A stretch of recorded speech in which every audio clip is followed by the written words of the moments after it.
మీరు ఎప్పుడైనా ఉమ్, సరే ఒక పద్యం యొక్క భావం వినాలి అంటే చివరి పదం మొదటి పదం పట్టుకుంటే అవ్వదు. పూర్తిగా 4 లైన్ల పద్యం పూర్తిగా వింటే తప్పితే దాని యొక్క భావం పూర్తిగా అర్థం కాని సిచ్యువేషన్. పవన్ కళ్యాణ్ గారు మాట్లాడే సందర్భం ఏంటి?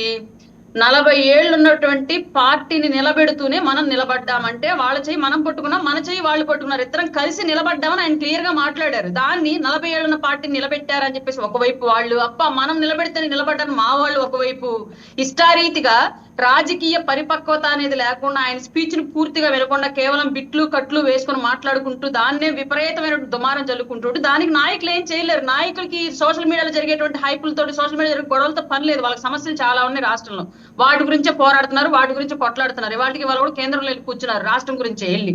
ఒక పక్క బిల్గేట్స్ గారితో చంద్రబాబు నాయుడు గారు, ఇంకొక పక్క కేంద్ర వనరుల శాఖ మంత్రితో పవన్ కళ్యాణ్ గారు చేస్తున్నారు. ఇవన్నీ రాష్ట్రానికి పనికొచ్చే అంశాలు కాబట్టి వాళ్ళకి అది సరిపోతుంది. సోషల్ మీడియాలో కాంట్రవర్సీలతో పట్టించుకునే పరిస్థితి నాయకుల దగ్గర లేదు.